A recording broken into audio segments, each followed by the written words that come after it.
नमस्कार, मी वृषाली कदम परब TV9च्या या खास कार्यक्रमात आपल्या सगळ्यांचं स्वागत आहे। हिंदू हृदय सम्राट बाळासाहेब ठाकरे यांच्यावर आधारित ठाकरे हा चित्रपट या 25 तारखेला रिलीज होतोय, 25 जानेवारीला रिलीज होतोय आणि त्याच निमित्तानं बोलण्यासाठी आपल्या सोबत बाळासाहेब साकारलेले नवाजुद्दीन सिद्दीकी आहे। चित्रपटाचे निर्माते शिवसेनेचे ज्येष्ठ नेते खासदार संजय राऊत आहेत आणि वायकॉम 18 चे मराठीचे business head Nikhil Sane sir आपल्या सोबत आहेत। सगळ्यांचं स्वागत।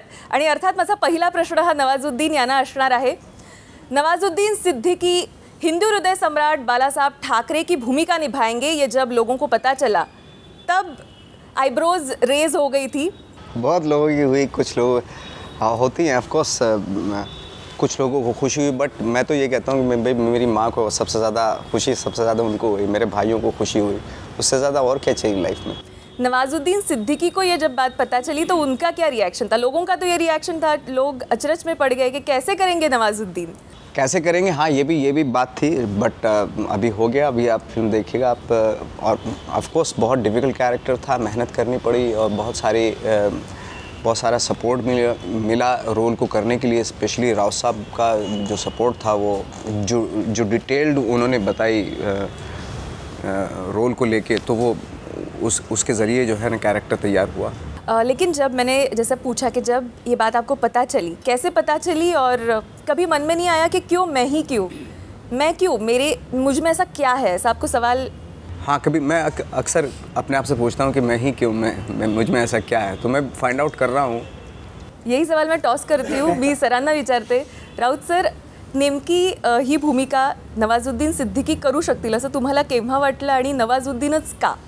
नवाजुद्दीनच का? आत्मविश्वास, मला ठाकरे ह्या शब्दामध्ये एक आत्मविश्वास आहे पहिल्यापासून। मला जे हवं होतं यांच्यात दिसलं तसं फ्रेकी अली सिनेमा जेव्हा मी शेवटी पाहिला त्यांचा, त्या फ्रेकी अली नंतर मी निर्णय घेतला होता। मी सिंगापूरला जाताना त्यांची एक फिल्म पाहत होतो TV ला, आणि फ्रेकी अलीमधला जो त्यांचा असा मस्त असा एक ॲटिट्यूड होता चड्डी विकणाऱ्या माणसाचा सुरुवातीला, बाद में एक गोल्फ, जिस कॉन्फिडेंस से मैं देखा है कि वो गोल्फ की बादशाह बनते हैं और एकदम ऐसे जिस तरह से वो गोल्फ के मैदान में वो किट बिट लेके ऐसे चलते हैं स्टाइल में, बोला यार ये तो चाल में दम है उसके। चलिए संजय राउत सर, इनको तो आपके कैरेक्टर की आप प्ले कर सकते हैं, इसमें काफ़ी कॉन्फिडेंस था, आत्मविश्वास था, लेकिन जब ये बात आपको पता चली और कैसे पता चली, और जब पता चली तो डर लगा कि कैसे कर पाएंगे? ऑफकोर्स, जब राव साहब ने बुलाया, हम लोग होटल में मिले और राव साहब ने आई थिंक 2 मिनट में मुझे बोल दिया कि यू आर डूइंग ठाकरे। तो ऐसे बॉम्ब डाल दिया? बॉम्ब मतलब फुल ऑन, मतलब मैं तो ऐसे हो गया था कि अब मतलब मैं यकीन ही नहीं कर पा रहा था कि पहले बता दिया था कि ऐसा कुछ पिक्चर? नहीं ऐसा कुछ नहीं था। पहले मिलने के लिए बुलाया तो मैं गया, पता नहीं, आई डोंट नो, राव साहब ने बुलाया क्या बात है क्या है, तो गए तो किसी बताया। पिक्चर पे बैन वैन लगाएंगे? नहीं ऐसा तो नहीं था। खैर ऐसे डर लग रहा था? ऐसे कुछ नहीं, राव साहब की पर्सनैलिटी इतनी बड़ी है तो वो थोड़ा सा तो था वो डर, पता नहीं क्यों बुलाया, क्या रीज़न है, क्या है। बट जिस तरीके से वेलकम किया सर ने और जिस तरीके से 2 मिनट के बाद ही मुझे बता दिया कि आप कर रहे हो, तो वहाँ मैंने इनके सामने तो ज़्यादा कुछ खुशी दिखाई नहीं कि कहीं इनको ना लगे कि मैं तो देखो उड़ गया टाइप में। बट नीचे जाके रियली मैं इतना खुश हुआ, और एट द सेम टाइम मुझे नर्वसनेस भी बहुत हुई, क्योंकि मेरे सामने एक बिल्कुल पहाड़ की तरह एक इंसान आके खड़ा हो गया। जो बाला साहब का जो पहाड़ था, वो बाला साहब की शख्सियत ऐसी थी, उसको कैसे कर पाऊंगा या नहीं, कैसे हो पाएगा। पहली मर्तबा आपको बताया गया कि आप ठाकरे कर रहे, तो किस तरीके से बताया गया था, और आपने तुरंत हाँ बोल दी थी या समय ले लिया था? कि नहीं, मैं सर ने बोला, हड़बड़ा गए थे क्या? हड़बड़ा गया था एक्चुअली मैं। सर ने बोला आप ठाकरे कर रहे हैं, तो सर का स्टाइल है, राव साहब आप ठाकरे कर नाही, हे बरोबर आहे। आम्ही यांच्या आधी काही हिंदी पडद्यावरच्या खूप मोठ्या कलाकारांना भेटायचो, नावं घेत नाही, असे मोठे असे एकदम बोले जंगल सुपरस्टार ऐसे हम बैठते थे। वो पहले स्क्रिप्ट मांगते थे, अच्छा, स्क्रिप्ट पढ़ के दिखाइए, फिर उसमें कुछ चेंजेस भी बताते, थोड़ा ऐसा है, उसको थोड़ा इमोशन आना चाहिए, थोड़ा थोड़ी सर चेंजेस सांगितले। तो बाद में मैं और एक बार पूर्वशी हुई थी हमारी, एक जगह पे गया और एकदा असे उतरे, अभिजित पानसे आमचे डायरेक्टर ते असायचे आमच्याबरोबर, आम्ही खाली उतरायचो, मग अभिजितच्या खांद्यावरती मार टाकायचं, मजा नाही रे, एकदम नाही, लोकांनी सांगायला पाहिजे मी ठाकरे करतोय, जसं आहे स्क्रिप्ट मी करतो। मैं क्या बोलता था कि पढ़ने का क्या है, ठाकरे है जैसा स्क्रिप्ट है हम उसको उठा लेंगे, हा आत्मविश्वास मला याने स्क्रिप्ट बघितलं. नवाजने स्क्रिप्ट नाही पाहिजे, करना है बोला तो करना है, स्क्रिप्ट भी तो बाद में हो गया सब, काम चल रहा था, स्क्रिप्ट का काम चालू होतं स्क्रिप्टचं पण आहे. आणि असं विचारलं स्क्रिप्ट दाखवा नाही बोलले मला, ते करणार म्हणाले. हा आत्मविश्वास आहे आणि मला पूर्ण खात्री होती की त्यांच्याकडून हाच रिस्पॉन्स मला मिळणार, जो इतर नटांकडून नाही. प्रसिद्ध नटांकडून देखील नाही मिळाला. नाही मिळाला. थोडे दबल्यासारखे वाटले, बापरे, घाबरलेले. बापरे बाळासाहेब ठाकरे, बापरे बाळासाहेब ठाकरे. आपण याच्या आधी ठाकरे परिवारावर आधारित एक चित्रपट बघितलेला होता आणि अमिताभ बच्चन यांनी त्यावेळी भूमिका केली. तुम्हाला वाटलेलं कधी किंवा त्यांना बायोपिक नाही, तो जो सिनेमा आपण म्हणताय सरकार, चित्रपट म्हणून तो उत्तम होता, कमर्शियल होता. बच्चन साहेबांचं तर तुम्हाला त्यांचा अभिनय आणि याच्याविषयी काहीच मला म्हणायचं नाही, अप्रतिम होता. पण तो बायोपिक नव्हता. त्याच्यामध्ये बाळासाहेब ठाकरेंचे काही स्टाईल्स किंवा कंगोरे होते नक्कीच, हे करणं वगैरे. पण त्यातल्या जर तुम्ही ज्या घटना पाहिल्या सगळ्या तर त्या उत्तम असतील, सिनेमा म्हणून कथा म्हणून उत्तम असतील, पण त्यातली एकही घटना बाळासाहेबांच्या जीवनाशी निगडीत नव्हती. मी त्याला बायोपिक म्हणत नाही, पण ठाकरे जो आहे हा बायोपिक आहे. अमिताभ बच्चनना विचारलेलं तुम्ही? म्हणजे मी अमिताभ बच्चन यांच्याशी खूप वेळा बोललो या सिनेमाविषयी, नाही असं नाही, कारण बाळासाहेबांना ते खूप वेळा भेटायचे, त्यांचे रिलेशन होतं. मी बच्चन साहेबांना फार चांगल्या प्रकारे ओळखतो. पण माझ्या डोक्यात बाळासाहेबांच्या संदर्भात ज्या काही इतर काही गोष्टी आहेत त्यासाठी बच्चन साहेबांचा मी नक्की भविष्यात वापर करून घेणार आहे आणि त्यांची इच्छा आहे तसं करण्याची. पण बायोपिकमध्ये नवाजुद्दीन सिद्दीकीच ठाकरे. चलिए, ये बात जब आपके परिवार को पता चली होगी, घर में जाके फोन तो आपने किया होगा, माता जी को बताया होगा, क्या रिएक्शन था? डर गए थे कि कैसे कर पाओगे, मोहल्ले में लोग क्या कहेंगे? नहीं, वो तो खुश थी, मेरी मदर तो बहुत खुश थी. आई थिंक सबसे पहले मैंने उन्हीं को फ़ोन किया था और कि मैं बाला साहब का रोल कर रहा हूँ, तो सबसे ज़्यादा खुशी उन्हीं को हुई थी. तो डर गई थे? नहीं, वो नहीं डरी थी, वो खुश हुई थी कि इतना चैलेंजिंग कैरेक्टर मिला है और उनको उम्मीद थी कि शायद कर लेगा ये. वो मुझे थोड़ा कम थी उम्मीद मेरे ऊपर, बट माँ को ज़्यादा होती है. दोस्तों को बताया होगा आपने जब पता चला होगा, उनका क्या रिएक्शन था? उनको लग रहा था दोस्तों का रिएक्शन तो मतलब थोड़ा सा न्यूट्रल सा था, पता नहीं, आई डोंट नो. मतलब मेरे सारे जो दोस्त हैं सारे एक्टर ही हैं, उनको लगता होगा कि मुझे उनको मिल जाता. पॉलिटिकल पिक्चर करने में डर नहीं लगता? क्योंकि कभी ना कभी कैसा होता है कि जैसे एक्सीडेंटल प्राइम मिनिस्टर आई थी तो अनुपम खेर कहीं ना कहीं बीजेपी के हैं, ऐसा एक स्टैंप लग जाता है. तो आपको डर नहीं लगा ये ऐसा कुछ स्टैंप वैम्प लग जाएगा मुझ पर? मुझे तो खुशी हुई इस बात की कि एक तो राव साहब का एक बहुत बड़ा डिसीजन कि मेरे जैसे फॉर एग्जांपल जैसे I am Muslim, I am from UP, और मुझे जैसे अनुराग ने बहुत अच्छी, जब मैं सिगरेट गेम की शूटिंग कर रहा था तो अनुराग ने बहुत अच्छी बात बोली थी. जब मुझे ये रोल मिला तो उन्होंने कहा था कि यार इस चीज़ के लिए उनको अप्रिशिएट तो करना चाहिए कि उन्होंने ये सारी चीज़ें ना देखते हुए नवाज को कास्ट किया है बाला साहब के लिए, कलाकार को देख के कास्ट. इस चीज़ का तो अप्रिशिएट करना चाहिए और ये अप्रिसिएशन वाली बात है. एटलीस्ट हम लोगों का फ़र्ज़ बनता है कि अगर कोई आउट ऑफ द बॉक्स जाके एक फ़ैसला लेता है, it's a big thing actually. अच्छा, आपने बाला साहब से मुलाकात कभी आपकी हुई थी या कैसे आप उनकी स्टाइल एक है, उनकी कैरिकेचर नहीं हम उसको कह सकते, लेकिन अपने आप को में उसको ढालने में आपको कितना वक्त लगा? क्या कुछ आपने देखा, कैसे महसूस किया कि बाला साहब इस सिचुएशन पे ऐसे रिएक्ट हो सकते थे या होते होंगे? अब देखिए, बहुत सारी स्पीचेस और इंटरव्यूज़ तो बाला साहब के उस पे हैं, इंटरनेट पे हैं, वो तो आप चलो देख लिया. लेकिन उसके अलावा जो ढालने वाली जो बात है कि आप उसमें कैसे इनकी स्किन में जाया जाए, वो बहुत ही पर्सनल चीज़ें होती हैं. जब भी मतलब आप अगर आप बायोपिक कर रहे हैं तो you have to be like, उनको ऐसी जगह पे ऑब्जर्व करना चाहिए जहाँ पे वो उनकी हर इंसान की दो इमेज होती है. जब एक बाहर निकलता है वो पब्लिक इमेज है, एक घर में जो एक पर्सनल इमेज होती है जो चंद लोगों के सामने होती है. तो वो जो हमारा फोकस उसी चीज़ पे था. तो आई थिंक राव साहब से ज़्यादा उस चीज़ को कोई जानता नहीं था. तो उनसे जो टिप्स मिली, उनसे जो चीज़ें मिली, और दूसरा ये था कि जो एनवायरनमेंट था पूरी फिल्म का, अभिजीत और टीम पूरी जो माहौल मुझे प्रोटेक्ट करके जो रखा हुआ कि पहले चाहे एक सीन ठीक ना हुआ हो, बट वो जो कॉन्फिडेंस था कि मुझे कॉन्फिडेंस दिया कि नहीं, very good, you are doing very good. तो उस कॉन्फिडेंस से क्या होता है ना, एक्टर धीरे धीरे उठता चला जाता है, उसको कॉन्फिडेंस आने लगता है। अच्छा, मराठी में कितना वक्त लगा उसको समझने में, वो डायलॉग डिलीवरी और इसमें उनकी वक्त style लगा में? मराठी, क्योंकि मैंने क्योंकि बाला साहब की आवाज़ में एक जो Absolutely. करारापन है, जब आम महाराष्ट्रियन बोलिए या फिर देश का जब नागरिक रूबरू है उनकी आवाज़ से, जी, जी। उनसे, बिल्कुल। ऐसे में बहुत डिफिकल्ट होता है कि उनको फील आना, ये बाला साहब बात बिल्कुल बिल्कुल, क्योंकि बाला साहब की क्या था, स्पीच में एक रिदम थी, कॉपी नहीं करनी चाहिए लेकिन वो रिदम ज़रूर पकड़नी चाहिए। कि बाला साहब का था ना, जैसे 5-6 लाइनें एक साथ बोल दी, फिर एक लंबा सा पॉज ले लिया, फिर एक वर्ड बोला, फिर एक वर्ड बोला, फिर 5-6 लाइन से एक साथ बोल दिए, और जो ऊपर नीचे जो घुमाते थे वो ना, वो जो खेलते थे, वो वर्ड्स से जो खेलते थे, वो स्पीचेस जो ना रिमार्केबल है। आई थिंक उस चीज़ पे मेरा था कि भाई हमें इस चीज़ पे कमांड ईज लाना है उस पर, यू नो, तो उसके लिए ऑफकोर्स मेहनत की गई। तुम्ही देखील दुसरे डायरेक्टर होता चित्रपटाचे. बघा असं आहे की डायरेक्टर टीम त्यांचं काम उत्तम प्रकारे अभिजित पानसेच्या नेतृत्वाखाली करते. टॅलेंट्स आहेत त्या सगळ्या मुलांकडे. अभिजित पानसे उत्तम त्यातले डायरेक्टर्स आहेत. पण शेवटी आपण ठाकरे बनवतो. आपण एखादी लव्ह स्टोरी बनवत नाही आहोत ना. ठाकरे बनवताना ज्यांनी ठाकरे प्रत्यक्ष पाहिलेत, अनुभवलेत, त्यांना तिथे थांबणं गरजेचं आहे. कारण ठाकऱ्यांच्या बाबतीमध्ये, बाळासाहेबांच्या बाबतीत एक लहानशी जरी चूक झाली असती, किरकोळ, तरी याचे सगळं खापर संजय राऊतांवर फुटलं असतं. दुसरं कोणावर नसतं फुटलं. लोकांनी काय केलं असं, म्हणजे इतके वर्ष राहिले बाळासाहेबांबरोबर आणि यांना या फिल्ममध्ये अशा चुका करून ठेवल्या. श्रद्धा असते बाळासाहेबांवर सगळ्या व्यक्ती, श्रद्धा असते, श्रद्धेतून सगळं होतं. ते असतानाही झाल्या त्या गोष्टी.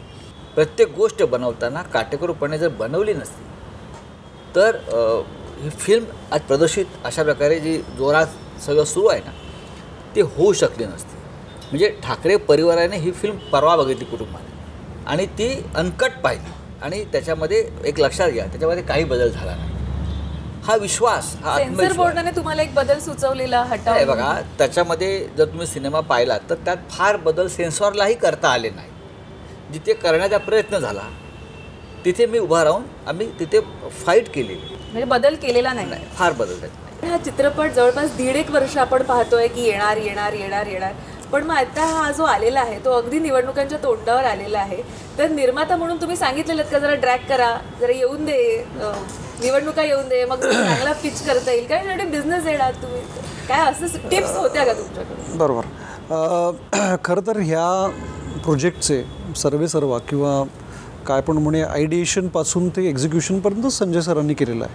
ह्याच्यात आमचा सहभाग हा खूप नंतरच्या काळात आलेला आहे. जेव्हा सिनेमाचं चित्रीकरण ऑलमोस्ट मला वाटतं संपण्याच्याच टप्प्यावरती होतं, तेव्हा आम्हाला असं वाटलं होतं की एक वायकॉम 18 करता म्हणून ही खूप महत्त्वाची फिल्म आहे आणि महाराष्ट्राकरता महत्त्वाची फिल्म आहे. सो मला नाही वाटत की त्याच्यात इलेक्शनचा हेतू डोळ्यासमोर ठेवून हा केलेला प्रोजेक्ट होता. चित्रपटांमध्ये तुमचं काही ना काहीतरी योगदान आपण पाहिलेलं आहे. तर या चित्रपटात देखील काही योगदान आहे का तुमचं? आहे ना. निखिल साहेब अनेक वर्ष मराठी चित्रपटांचं प्रमोशन जे आज आपण पाहतोय मोठ्या प्रमाणामध्ये, ते आधी ज्या संस्थेमध्ये होते तिथे ते करतात, आताही त्याने इथे. अगदी मी तर सांगेन की भाईसारखं किंवा डॉक्टर घाणेकरांसारखं जे व्यक्तिमत्व आणलं, त्यानंतर त्यांची जी भूमिका होती की महाराष्ट्रातल्या 3 क्षेत्रातले प्रमुख सुपरस्टार आहेत. ते घाणेकर नाट्यसृष्टीचे सुपरस्टार झाले, भाई म्हणजे पु ल देशपांडे साहित्यातले सुपरस्टार झाले, आणि बाळासाहेब ठाकरे हे देशाच्या राजकारणातला मराठी सुपरस्टार आहे.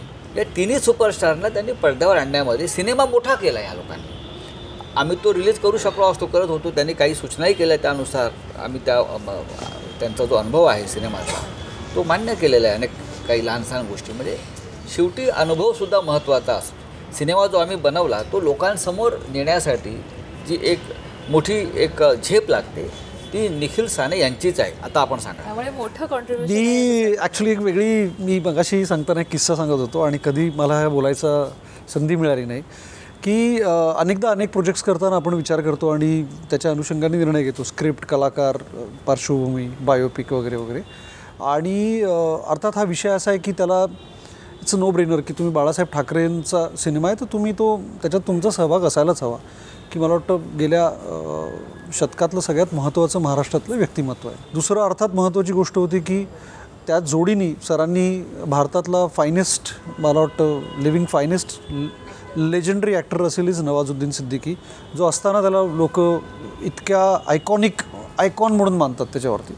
आणि तिसरं म्हणजे आज शेअर करायला हरकत नाही, म्हणजे माझ्याकरता ही इतकी पर्सनली इंटरेस्टिंग गोष्ट आहे की मला खरं पत्रकारच व्हायचं होतं पूर्ण वेळ, आणि त्याचं खरं इन्स्पिरेशन संजय राऊत सर आहेत. म्हणजे मी माझ्या कॉलेजच्या दिवसांपासून यांचं सगळं लिखाण लोकप्रभेमधलं वाचलेलं आहे. मला असं वाटतं कधी कधी एक संधी असते की एक विषय असतो, एक कलाकार असतो, एक प्रोजेक्ट असतो आणि तुम्ही त्याचा एक व्यवहार म्हणून निर्णय घेत असता, पण मला वाटतं त्याच्या पलीकडे जाऊन तुम्हाला एक त्याचं एक त्या व्यक्तीशी, त्या प्रोजेक्टशी एक नातं असतं. चित्रपट मराठीत येतोय, हिंदीत पण येतोय, तर सायमल्टेनियसली मला वाटतं त्याचं रेकॉर्डिंग झालं असेल प्रत्येक शॉट करत असताना. तो कितना डिफ़िकल्ट हुआ था कि मराठी में तो मान लो परफेक्ट आ गया, हिंदी में उतना परफेक्ट आए या लोगों को उतना छू जाए, इसके लिए कितनी मशक्क़त करनी पड़ी आपको? मशक्क़त तो दोनों, क्योंकि एक ही सीन 2 बार करते थे, एक मराठी में और एक फिर हिंदी में वही सीन करते थे. तो कभी कभी क्योंकि मैंने मराठी पे बहुत ज़्यादा मेहनत कर ली थी, हिंदी को तो छुआ ही नहीं था मैंने, तो वो कभी कभी ज़्यादातर ये होता था कि मराठी वाले जो शॉट होते थे, मराठी लैंग्वेज वाले जो शॉट होते थे वो बहुत ज़्यादा अच्छे जाते थे, वो उसमें थोड़ी कमी रह जाती थी हिंदी वाले में. बट दोनों मज़ा यही था दोनों का कि मशक्क़त तो करनी पड़ी. खैर दोनों लँग्वेज थी. सर, तुम्ही हे सगळं जेव्हा बघत होतात त्यावेळी तुम्हाला काय वाटत होतं की हिंदीमध्ये जेव्हा अशी प्रतिकृती आपण साकारतोय पडद्यावर तेव्हा करत असताना आणि मराठी ऑडियन्ससाठी मराठी चित्रपट देत असताना दोघांमध्ये नक्कीच तुलना होणं हे स्वाभाविक आहे, कारण जो मराठी ऑडियन्स हिंदी चित्रपट पाहणार तो मराठी पाहणार आहे. तर त्यावेळी तुम्हाला निर्माता म्हणून किती टेन्शन आलेलं की हिंदीत आहे, मराठीत? टेन्शन येण्याचा प्रश्न नाही. सुरुवात सिनेमाची जेव्हा झाली तेव्हा आम्ही मराठीतच करणार होतो. एक भव्य सिनेमा मराठीत करावा बाळासाहेबांवर, ते भव्य. आणि ते करतानासुद्धा माझ्या डोक्यात नवाजुद्दीन सिद्दीकीच होते, नाही असं नाही, मराठी करतानासुद्धा. पण नंतर अनेकदा असं झालं की बोलताना की आपण मराठी करता करता हा विषय हिंदीकडे सरकला अचानक, की आपण करतोच आहोत. हे अभिजित पानसेंनी माझ्या डोक्यात भरवलं खरं आहे डायरेक्टरने, की हिंदीमध्ये सुद्धा आपण करूया. हिंदी म्हटलं नको, हिंदीचं आपल्याला झेपणार नाही, हिंदीचं झेपणार, हिंदीचं संपूर्ण कॅनव्हास मोठा आहे. तर त्यातून मग शेवटी असं वाटलं की मग आम्ही घरी बसून आम्ही असं कधी आलो तर मला वाटायचं नाही, बाळासाहेब देशाचे नेते होते, देश त्यांना फॉलो करत होता, आपण हिंदीमध्ये घेऊन जाऊ हे सगळं. आणि त्यातून मग ते हिंदीचंही काम सुरू झालं. आणि प्रेरणा म्हणा बाळासाहेबांची किंवा सगळं आम्ही त्यांच्यावर राहिलो इतके वर्ष, आणि ते कुठले अडथळे न येता या गोष्टी सहज घडत गेल्या. चांगली टीम तयार झाली हिंदीतून बनवणारी. डायरेक्टर्स असतील आमचे, किंवा आमचा आर्ट डायरेक्टर असेल, आमचे संगीतकार असेल, संदीप रावडे नावाचे आमचे आर्ट डायरेक्टर. तुम्ही कितीतरी सुंदर काम केले बघा पडद्यावरती. जुन्या मुंबईत किंवा जुनं शिवसेना भवन, मी नेहमी सांगतो की जुनं शिवसेना भवन जे बॉम्बस्फोटामध्ये उडालं नंतर ते जेव्हा झालं 76-77 साला, तेव्हा त्याचा खर्च मी आणि उद्धवसाहेब ठाकरे त्याविषयी बोलत होतो की 13-14 लाखात झालं. उस जमाने में शिवसेना भवन 13-14 लाख में हो गया, लेकिन अब उसका हमने सेट बनाया तो करोड़ों में हो गया. अब उनका सेट बनाया, वो भी बॉम्ब ब्लास्ट में हमने उड़ा दिया, वो करोड़ों में हो गया. पण आम्ही कुठेही बाळासाहेबांच्या चित्रपटाला जी भव्यता असायला पाहिजे ती कमी पडू दिली नाही. बाला साहब ठाकरे का आपने रोल इसमें प्ले किया है, तो पर्सनल लेवल पे शायद आप उनसे नहीं मिले होंगे, लेकिन ये इसको अपने आप में ढालते वक्त, उसको पर्दे पे दिखाते वक्त बाला साहब के जो कुछ आपने भाषण सुने होंगे, बुक्स पढ़ी होंगी, उनके चित्र भी देखे होंगे, तो ये सब देखते वक्त एक पर्सनल लेवल पे बाला साहब को लेके क्या लगा आपको? पर्सनल लेवल पे यही लगा कि उनका संघर्ष, एक्चुअली मैं उनके संघर्ष से बहुत ज़्यादा प्रभावित हुआ. जो उनका संघर्ष है बहुत बड़ा है, मतलब सालों साल किए जा रहे हैं, संघर्ष किए जा रहे हैं, है ना. तो उसमें अप एंड डाउन्स भी आ रहे हैं, लेकिन उसके बाद भी अपनी वो जिद पे अड़े हुए हैं, है ना. तो वो संघर्ष एक्चुअली बहुत इंस्पायरिंग है बाला साहब का. जब हम ये रोल आप कर रहे थे, डायलॉग्स भी इसके जो काफ़ी पॉपुलर हैं, बाबरी मस्जिद को लेके वगैरह, तो ये बोलते वक्त क्या जहन में आया था? बोलते वक्त मैं जो बोल रहा हूँ वो जस्टिस, उसके साथ जस्टिस कर सकूँ, क्योंकि जो बाला साहब ने बोला था, जो बाला साहब का किरदार था, आदमी का, एक्टर का पूरा फोकस उस वक्त एक ही जगह पे होता है. अगर मैं उसके साथ जस्टिस नहीं कर पाया तो यानी कि मैं अपने से बहुत बड़ा गद्दार इंसान हूँ. अगर मैं उन डायलॉग्स के साथ या उस किरदार के साथ जस्टिस नहीं कर पा रहा हूँ, देन मुझे ये फील्ड छोड़ देना चाहिए.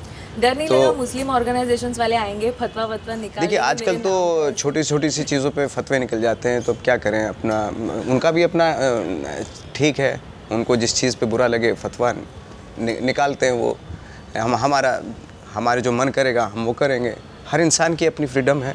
जाता जाता तुम्हाला एक प्रश्न विचारते, तुम्ही हा चित्रपट खरं तर घेऊन येत आहे, लोकांना माहिती आहे संजय राऊत यांनी हा चित्रपट आणलेला आहे, तर प्रेक्षकांना काय सांगू शकाल? कारण आपण ट्रेलर बघितला तो अतिशय अंगावर येतो, सळसळतं रक्त, अशा पद्धतीचा ट्रेलर आहे. पिक्चर अभी बाकी आहे, पिक्चरमध्ये काय आहे? पिक्चरमध्ये बाळासाहेब आहेत, ठाकरे, एवढंच मी सांगेन. जे ठाकरे लोकांनी पाहिले आणि जे ठाकरे खरोखर नवीन पिढीने पाहिले नाहीत पण त्यांना अनुभवायचे आहेत, ते ठाकरे पडद्यावर आहे. नवाजुद्दीन, एक लास्ट वर्ड आपने, क्योंकि आपने साकारी है वो भूमिका निभाई है, क्या कहेंगे इस भूमिका में? बाला साहब का एक डायलॉग है जो फिल्म में कि हैं, हाँ, जरूर सुनना चाहिए. बहुत अच्छे अच्छे डायलॉग हैं. जैसे एक डायलॉग है, मराठी में सुना देता हूँ. जे रंगाची गोले मला चाटून जाईल तो रंग या देशात राहणार नाही ऑफिसर. तो ये है. और एक हिंदी में जब भी मैं कहता हूँ जय हिंद जय महाराष्ट्र, जय हिंद पहले कहता हूँ, जय महाराष्ट्र बाद में, क्योंकि मेरे लिए पहले देश है, राज्य बाद में. खूप खूप धन्यवाद आज तुम्ही इथं आलात आणि TV9च्या या खास कार्यक्रमामध्ये आपली जी मतं आहेत ती मांडलीत. आणि नक्कीच हा चित्रपट पाहण्यासारखा आहे, कारण ट्रेलरच इतका अंगावर येतो, रक्त सळसळतं जसं मी मगाशी म्हटलं. त्यामुळे चित्रपटात काय आहे याची उत्सुकता सबंध देशालाच खरं तर लागलेली आहे. खूप खूप धन्यवाद पूर्ण ठाकरे टीमचे आज तुम्ही इथे आलात आणि TV9शी गप्पा मारल्या त्याबद्दल. वेळ झाली इथेच थांबायची, कुठेही जाऊ नका, पाहत राहा फक्त TV9.